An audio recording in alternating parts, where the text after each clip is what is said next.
Narito na ang Oras ng Ligaya with Tita Josie, Sundays, 6 p.m. on PHLV Radio.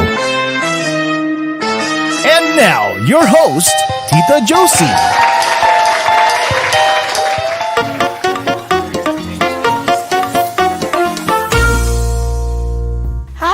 Magandang gabi po sa inyong lahat, and welcome of course to another episode of Oras ng Ligaya.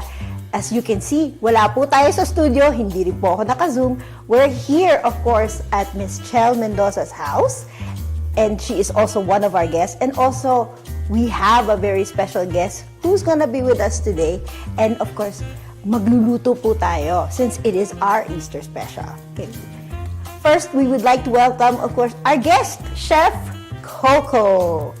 Hi, Chef! Oh my gosh, thank good. Nice to see you. Oh, nice to see you too. Ganda pa rin And of course, ang may-ari po ng magandang bahay, si Miss Chel Mendoza. Hello. Thank you. Thank you for opening up your home, of course, to us at Oras ng Ligaya. And Tita, we miss you. Yeah. Wish you were here with us. At syempre, marami tayong lulutuin today for our Easter special. So, Chef Coco, what do you have in store for us and for our viewers tonight? Oh, you know what? I'm so excited. So today, for Easter special, so today I am going to make you boiling shrimp. Is one of my famous YouTube cooking. So please visit my YouTube channel just in case for this recipe because you guys are all gonna love it. And also we have a special adobo deviled eggs. Wow! Talaga naman. Easter na Easter ang theme natin. Kulang na lang manok. But anyway, please stand by. Mamaya po papakita sa atin ni Chef Coco on how to prepare that para po magamit niyo po siya for your Easter celebration. And of course, you'll see Kuya G later on. Yeah. And Miss Chel, talaga naman, this is a very first, and also a special for us here at Oras ng Ligaya. And which is good too, kasi it's Happy Easter, so Happy Easter for everybody. And again, thank you for having us. I'm so excited. Yes. So, here we go. Let's start cooking.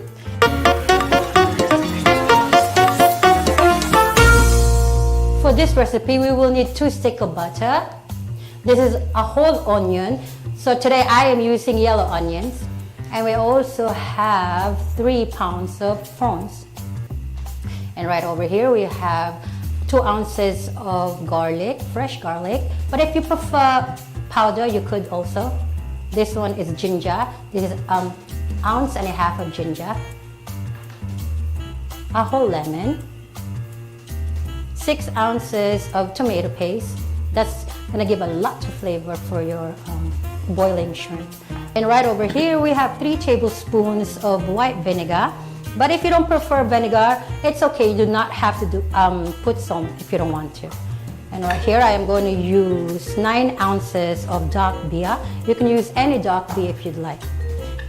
And over here, we have 3 Roma fresh tomatoes. We're gonna chop that later on to make it as a sauce. And then let's go to the dry ingredients. So over here we have a teaspoon of cumin, a tablespoon of ground cloves. This one is chili powder. This one is cinnamon. Is tablespoon of cinnamon. And now you can use black sesame seeds here. Today I am going to use 3 tablespoons of white sesame. And right over here we have sweet paprika. The sweet paprika is 1.5 teaspoons. And we have chili flakes right over here. Now over here, teaspoon of ground black pepper, 1 teaspoon of Himalayan salt. Now that's a pink salt. And 2 tablespoons of granulated sugar. Right over here, I had already boiled 2 pounds of potatoes. And this one is 2 pounds of regular corn on the cob. You guys can cut it in pieces if you'd like. And these are the lemons for the side. We're gonna use this on the ending. And also some green onions. And of course, let's not forget the sausages. Now, time to start cooking.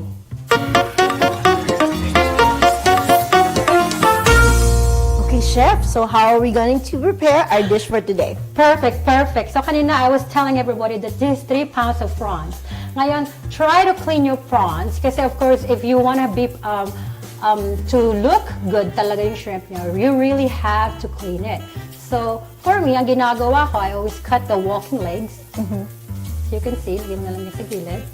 And then of course the eyes and the antenna. I-cut mo na lang yung sa gilid. Same thing like that. Super easy. Kailangan natin sa walking legs. Para mas maganda yan. Yes, tinutulungan mo silang kainin talaga Kainin sa mabilis. Okay. So pagkatapos hugasan niyo yung mga kamay niyo. Hindi magamit ano kaya? Yes, of course, we have to always clean our hands. Yeah. And after that, so usually what they do talaga, they just use tomato cans, right? So today, for this episode, gagamitin natin, we're going to use real tomatoes. And we're gonna cut this. Para less preservatives, that's why we're using fresh tomatoes. Fresh talaga. You want, you know, I mean, syempre masarap din sa cans, but fresh is always divine. Of course. That's my name. Thank you, dapat talaga yung name ko. Pero hindi talaga masarap pag fresh. There, yes, correct. So we're just going to puree this. So it's gonna be a sauce. Ooh. Yes. Talaga naman, may natututunan ako. Yan, gagawin ko rin yan sa bahay. Di ba? Oo. Para magamit ang mga kitchen utensils. Hindi mo nagagamit? Hindi, nagagamit naman, but it's not all the time. Like you said, you always can. Kasi nagmamadali. Working mom, so Correct. we have to always do things the fast way. The fast way, Yes. absolutely. All right, so after that, we are going to cover that. Make sure you cover nyo. And then, we're really gonna puree it or we're just gonna pulse it? We're gonna puree. Oh. Talagang sauce talaga. Talagang sauce. Wow. Imbis na tomato sauce, talagang pupuree. Yes. Yan. Talagang, kailangan talagang puree. Yes. Diba? Alright, that's perfect. Hindi, tsaka mas ano siya, diba? I mean, it's a lot more cheaper if you do it like the fresh ones. Absolutely. Absolutely, yes. So ngayon, time for cooking. Yes, let's go. Gutom na ako.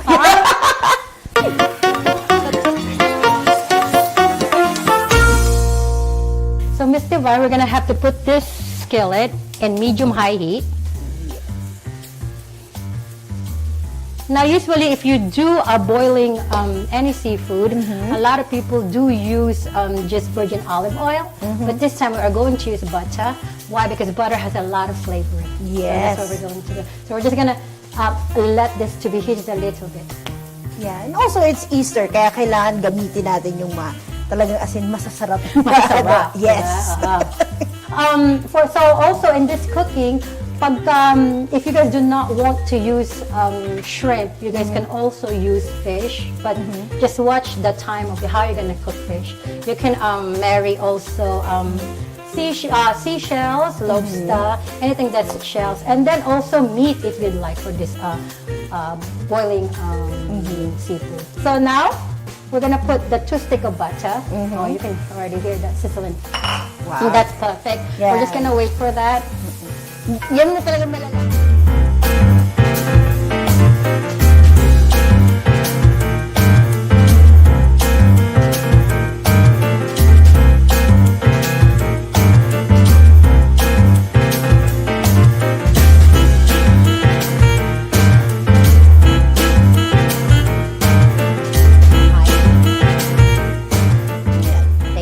And just we're gonna make that, let it help to boil. So that we have to wait for another 3 minutes for this one to boil. Yeah. We want to make sure they're dancing. You already know when they're marrying because the butter and the tomatoes is gonna like really dance. So this is perfect temperature, and the way you see it, it looks like they're married now.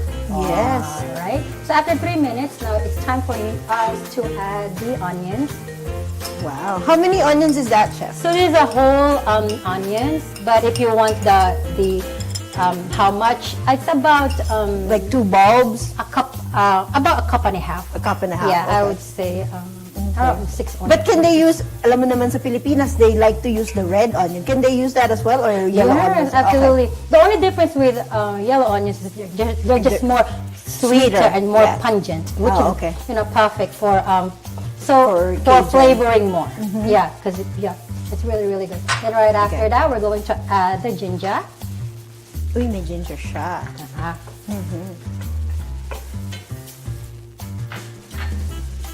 And garlic. And our fresh garlic. Yung iba, chef, di ba ginagamit nila yung garlic? They saute the garlic first, sabi nila, para mas aromatic. Absolutely. So these are all our aromatics. The only difference with this one is that since they're all aromatics, usually they will release more flavor if you do not add any salt. Look at that, Miss Divine. Doesn't that look dashing, right? Now that's gonna release a lot of flavor. So talagang sinigang mo siya, yung mga sinisigang-sigang, right? So now it's time for to add the lemon. Lemon. So the acidity of the lemon. Will give flavor also. And of course the sweetness in the end. So that's very, very good too. Nice. And what I do is I add one. Also, you add, add the whole, as in pati balat and everything. Half of the balat. It does give flavor. The zest, it's called the zest. Yes. Yan. Napakadali. Talagang Diba? lagay mo lang lahat. Lagay mo na lahat. Right after that, we're gonna put another tomato paste. Again, another acid. Another acid. But what's perfect about this, it does release more sweetness to it. Yeah. Alam natin, maasim ang tomato paste, but yes, Pero in the end, it does release a lot of sweetness into it. And of course, the coloring as well. Now, right after this one, this is the time we're going to add our dark beer. so any type of dark beer. Correct. Yes, okay. Pero di ba sabi nila, like, if you want to use any liquor, it needs to be something that you enjoy drinking. Yeah, Yes. I do enjoy dark beer. Yeah. Hindi, para pag hindi mo naubos, inumin mo na yung susunod. Para pati ikaw lasing na. Ayos yan. So that's actually perfect. Now, we're gonna have to wait again for another 5 minutes just to marry this.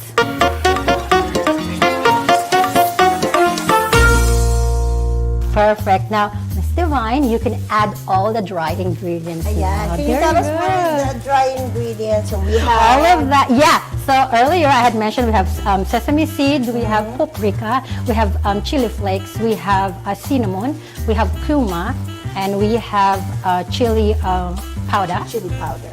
Yeah. Pag sama-samahin. Okay. Thank you, ma'am. Yeah, thank you. Ayan. Steering committee ulit. Yes. To marry them together. And you can also add the sugar and salt and pepper if you like. Oh, wow. May sugar talaga Oh, may sugar talaga for flavoring. for flavoring. If you don't want to use sugar, you can also use honey.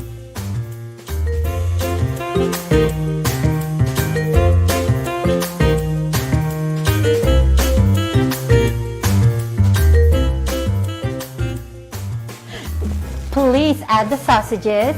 Ayan. Yeah. Ano klaseng sausage to, chef?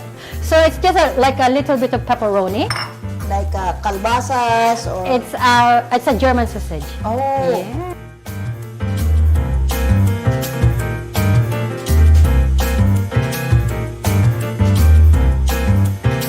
Okay.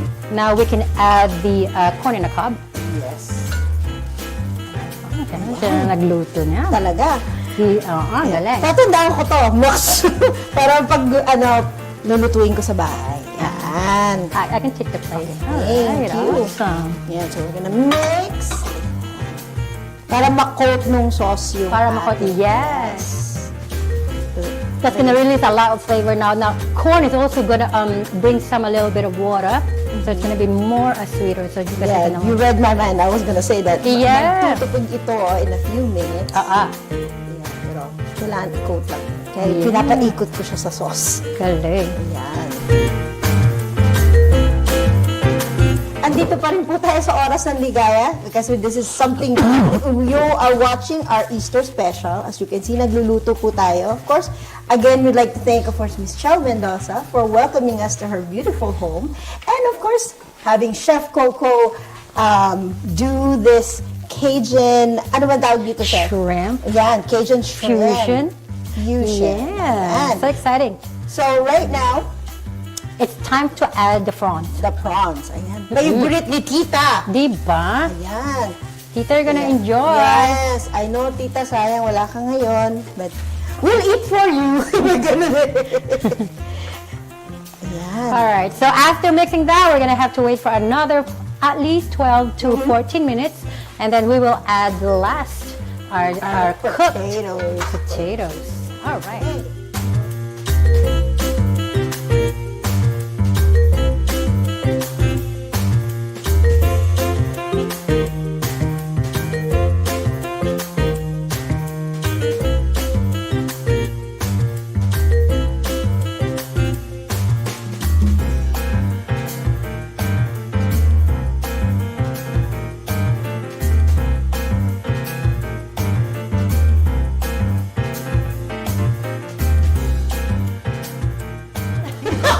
Here. I smelled it from miles away. That's why I'm here.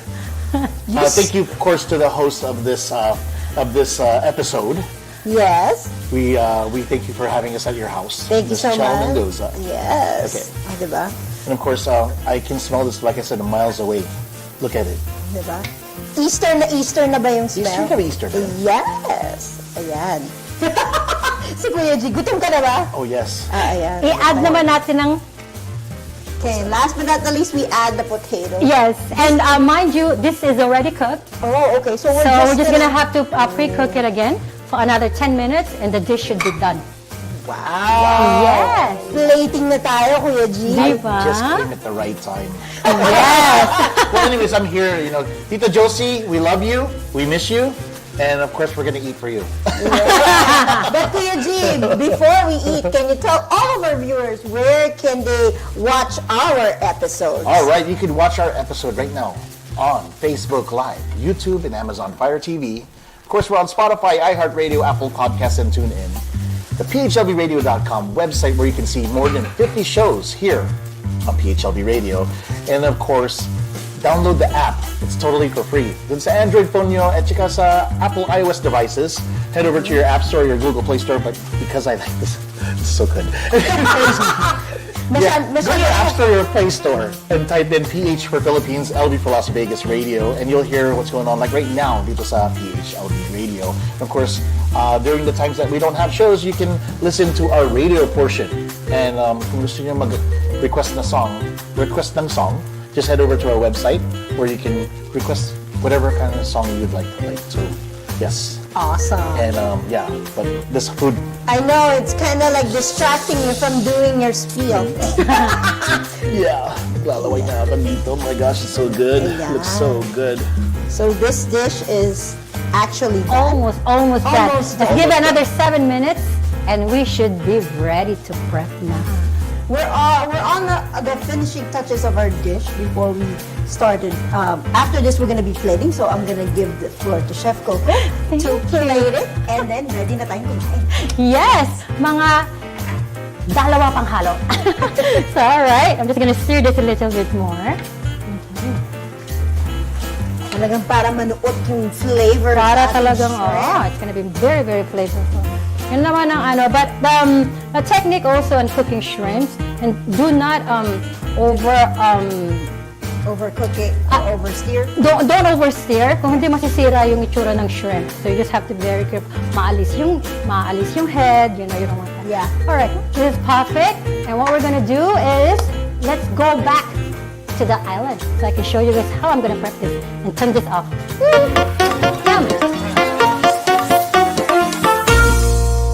Ready na ba kayong kumain? Yes! Gutom na, gutom na. Gutom na. All right, awesome. So, you know what? Let's put our baking pan here. Thank you. I just know when it's really, really hot.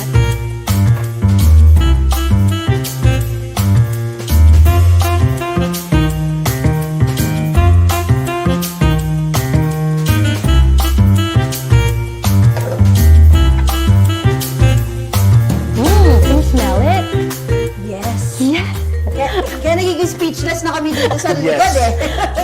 What is your favorite dish ba?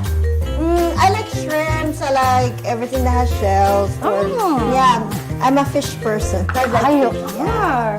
At ikaw? All of the above. All of the above. Alright.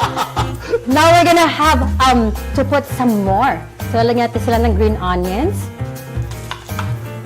Green onions are one of my favorite. It brings crunch. Yes, it does. Habang kumakain kaya it brings out the freshness of the dish. Now, this is cilantro. If you like parsley, you can put parsley, but somehow cilantro do give character to the shrimp. So it's really, really good. And then, let's just throw in our lemon. Oh, diba? Ayan. Ready na kayo sa tasting niya. And here it is.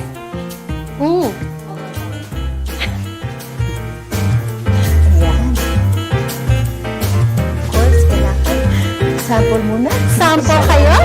Sample picture. Please.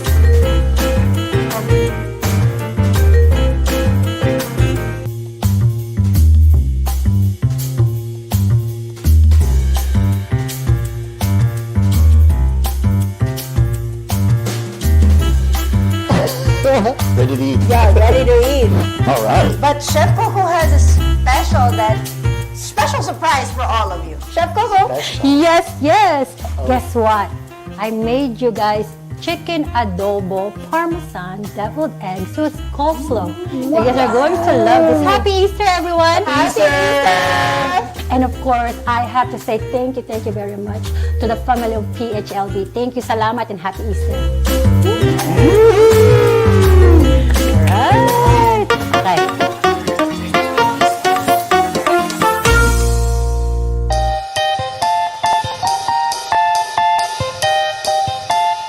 Tuloy ang Ligaya next week. Oras ng Ligaya will be back next Sunday, 6 p.m. Las Vegas time. Only here on PHLV Radio.